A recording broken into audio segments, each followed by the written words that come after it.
Mungu atufanyie pesa. Abubakari, karibu bwana. Siku nyingi watu wamekumisi hapa. Kwa hiyo karibu sana. Assalamu alaikum warahmatullahi wabarakatuh. Tunamwomba Allah subhanahu wa ta'ala kwa muda huu wa dakika 10 tuzitoe sadaka kwa ajili ya kutanguliza kwa ajili ya akhira yetu na kwa ajili ya wazazi wetu. Tusemeni inshallah. Alhamdulillah. Khutba ya khatibu, Allah mbarikie na muhifadhi, alikuwa anazungumza kuhusiana na hii simu.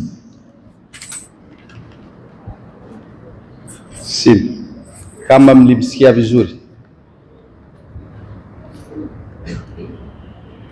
ni hutuba pana, ina mambo mengi, lakini hasa alikuwa anazungumza kuhusu simu.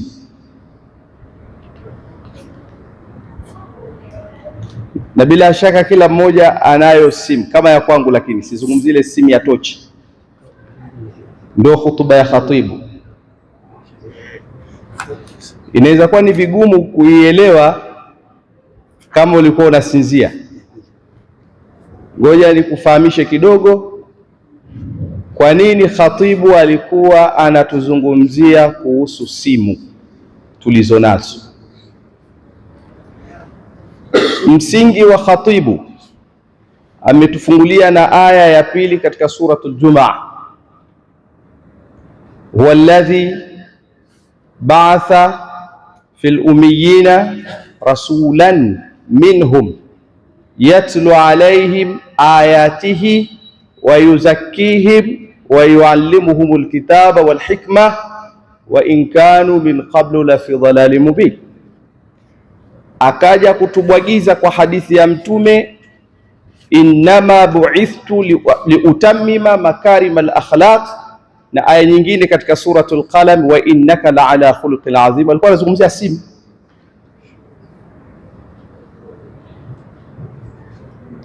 Kivipi? Kwa sababu msingi wa khatibu katika kutuelezea aya hiyo, huwa alladhi ba'atha, paka mwisho wake alikuwa anatuambia tarbia, malezi. Na katika malezi hapa utaona ndio yalitangulia kabla ya kitabu kufundishwa ilmu. Malezi. Sasa malezi ndio nini? Malezi ndio mfumo mzima wa maisha tunatakiwa tuishi nayo. Nitakufahamisha kupitia simu ulionayo. Kwenye Qur'an kuna kimoja kikitajwa basi kinakuwa kimetajwa kingine, japo kile hakikutajwa pale. Mfano katika suratul Maun, Mwenyezi Mungu anatuambia araita alladhi yukadhibu biddin fadhalika alladhi wala yahuddu ala ta'amil. Utaona wala yahuddu ala ta'amil miskin, awahimizi kuwalisha maskini. Utashangaa fakiri yuko wapi? Lakini hapa katika huyu maskini aliotajwa, kumbe ametajwa pia na nani? Na fakiri, kwa sababu hao ni viumbe wawili tofauti. Tuna maskini na nani? Na fakiri. Na huyu fakiri ana hali mbaya zaidi kuliko nani? Maskini. Lakini katika aya hii amemtaja maskini, kwa maana hapo yupo na fakiri. Katika mtindo wa maneno ya Qur'ani imekuja hivi. Mwenyezi Mungu amesema inna khalaqnal insana min nutfatin amshajin nabtalihi faj'alnahu samian basira. Mwenyezi Mungu kamuumba mwanadamu kwa mchango wa baba na mama. Na sisi wote tumekuja kimichango, japo tunakataa kuchangia, lakini kuna mchango wa baba kwenye yale maji na mchango wa mama ndio ukatoka wewe. Kimchango, japo tunakataa kuchangia sadaka. Lakini mambo hayaendi bila kuchangia mambo. Wewe mwenyewe umekuja kwa michango miwili. Sasa maji ya baba yanayotoka kwenye mgongo na maji ya mama yanayotoka katika mbavu zake, mchango. Lakini aya hii inakusudia ni pale faj'alnahu samian basira. Mwanadamu huyu akawekewa vitu vingapi? viwili, usikivu na uonevu, yani kuona. Sasa kwenye Qur'ani kuna wakati inaweza ikatajwa kuona kukaachwa kusikia, lakini ndio hapo hapo imetajwa pia na kuona, au inaweza kutajwa kusikia kusitajwe kuona. Kitu gani ninachotaka kukuambia katika hutuba ya khatibu, hutuba kubwa sana kama mliifuatilia. Sichukui muda wako mwingi, namaliza. Katika Qur'ani sisi tuna aya maarufu, aqimu sala wa atu zaka warka'u ma'a raki'in, tuko kwamba simamisheni sala na mtoe nini? Zaka, lakini mrukuu pamoja na wenye kurukuu, kwa maana kwamba mswali swala za jamaa. Tafsiri yake kwa ujumla, utaona katika aya hii Mwenyezi Mungu kataja swala na zaka, vitu viwili, lakini hapa wataalamu wa ilmu ya usul tafsiri wanatuambia hapa kuna kucheleweshwa na kutangulizwa. Yaani hii zaka imekuja kutajwa hapa, nafasi yake ilikuwa sio kukaa hapo, kwa sababu kulikuwa kuna kitu kinatoka kije kikae hapo kabla ya neno zaka. Mwenyezi Mungu Subhanahu wa Ta'ala akairudisha kwenye asili yake, sio tena aqimu sala wa atu zaka, akairudisha kwenye asili. Qad aflaha almu'minun alladhina hum fi salatihim khashi'un walladhina hum 'anil laghwi mu'ridun walladhina hum lizakati fa'ilun. Qaddama al-laghw wa akhara az-zaka, ametanguliza laghw baada ya swala tu akasema laghw, alafu zaka ikawa ni aya ya tatu sehemu nyingine. Iangalie Surat Mu'minun utaiona imekaa hivyo.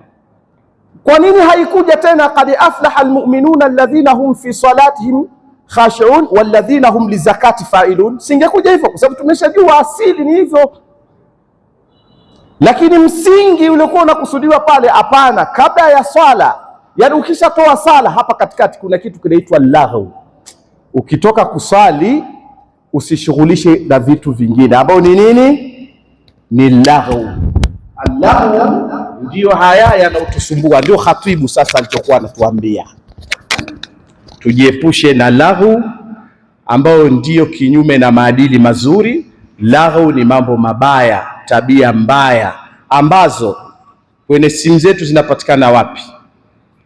Kwenye suratu Al-Qasas aya 55 Mwenyezi Mungu anasema wa idha sami'u laghu a'radu anhu wa qalu lana a'maluna wa lakum a'malukum salamun alaykum la nabtaghi aljahilin. Kwamba unapoona laghu, wa idha sami'u laghu, iwe ni kusikia iwe ni kuona, hata kwenye simu yako laghu, a'radu anhu, upuuze. Maana yake unaweza kuwa unatafuta mawaidha kwenye simu zikaja picha za uchi, usibaki pale. Sasa unatizama lile lengo ulichokuwa unalitafuta ukaacha. Sisi katika simu zetu, hata kama unatafuta mawaidha, utaona kuna kuja advertise kwanza ya vitu vya ovyo, ili uanze kushughulika navyo kabla ya kile unachokifuatia. Sivyo ndivyo? Sivyo ndivyo? Wa idha sami'u laghaw, tumesema ukisikia kusikia ndio kuona pia, yote yanaambatana. Utapoona upuuzi, a'rad anhu, upuuze, achana nao kwenye simu yako. Ni wangapi tumeingia msikitini, lakini katika simu zetu huenda kuna picha za ngono hasa, na hapa tumekuja kusema Allahu akbar. Khatibu alikuwa anatuambia ni sasa, Mtume alikuta watu katika upotovu mkubwa sana, lakini upotovu tulionao sisi naona umezidia kuliko hata wale. Tuna hali ngumu, mpaka msikitini tunakuja kusali na simu zetu zina vitu vya ovyo. Huogopi? Kwa hiyo kwa nini sala alafu ikaja laghu katika suratu Mu'minun, kwamba kujiepusha na laghu? Hapo ndio imebeba ibada zote, kwa sababu ukijiepusha na laghu ndio umeisali sala vizuri, ukijiepusha na laghu ndio umeweza kutekeleza zaka yako vizuri na ibada zinginezo. Wa idha sami'u laghu a'radu anhu, wanaposikia upuuzi au wanapouona, achana nao. Sasa iwe ni kwenye simu au nyumbani kwako. Siku hizi watu hawakai kwenye TV. TV tuko nazo wapi? Mikononi hapa. Mtu ameganda masaa mawili, anachokitizama ni mpuzi mtupu. Allahu akbar, Allahu akbar, anakwenda msikitini. Sala hii inatubadilisha lini? Kwa hiyo Bwana Mtume Muhammad katika aya hii, katika aya aliyotutangulizia khatibu hapa, ni kuja kutuonesha maadili. Maadili ndio kinachotakiwa kabla ya ilmu. Unaweza kuwa na ilmu ukawa hauna maadili, ni 0.0. Ni wangapi wamesoma kwa kukosa maadili, hawana adabu na hatuoni wana heshima? Nikimalizia katika suratul Furqan, walladhina la yashhaduna zur wa idha marru billaghwi marru kirama, na wale ambao hawashuhudii uongo na wanapopita katika mambo ya laghu, kupita iwe ni mtaani, kupita iwe kwenye simu yako, unaweza ukapita hivi ukaona laghu. Qur'an inasema marru kirama, pita wima, sio jicho tena wewe ana mzigo huyu. Si ndio tunasema vijana, naongea na vijana wenzangu, afu natizama mara unairudisha tena. Ndio vitu tunafanya hivi. Sasa Qur'an inakwambia ukikuta upuuzi wa namna hiyo, wa idha marru billaghwi marru kiram, pita wima, usitizame ile. Nenda kafungue hayo mawaidha unayotafuta, kaangalie hizo darasa unazozitafuta. Hicho kilichokuja hapo kukushawishi, achana nacho. Ndiyo Mtume alitumwa kuja kutulea malezi mazuri na kutufundisha kitabu. Jamani, khutba hii imeendana na darsa la Sheikh. Sheikh alikuwa anatueleza kuhusiana na maadili ya kuunga undugu, lakini leo undugu unavunjika. Ndio katika hayo tunamwomba Mwenyezi Mungu atuhifadhi na atulipe kila la kheri. Khatibu alikuwa anazungumzia maadili, na Mtume Muhammad anasema nimetumilizwa kuja kukamilisha jengo la tabia zilizo safi. Achana na mambo ya simu yako hayo unaoangalia kipuuzi. Usifikiri hivi malaika wanahesabu na wanaandika na utayakuta mbele ya Allah subhanahu wa ta'ala. Yote yameletwa kwa sababu ya kutuletea matatizo. Unatizama Qur'ani na kuja advertise ya vitu vya ajabu ajabu, ili akili ihame, isafiri, utoke katika lengo. Huu ni mpango, umekuja kwa mpango, sio kwamba imekuja tu. Ujue hilo. Kwa hiyo Mwenyezi Mungu atujalie kila la kheri, Mwenyezi Mungu atuhifadhi, tuache na vitu vya ovyo ovyo. Na hivi sasa ni dua. Sasa shekhe na imamu wetu tatuongezea dua ya wale walioomba, au kama kuna ziada ya maneno inshallah Sheikh Zaid atakuja kumalizia. Huyu bwana inshallah.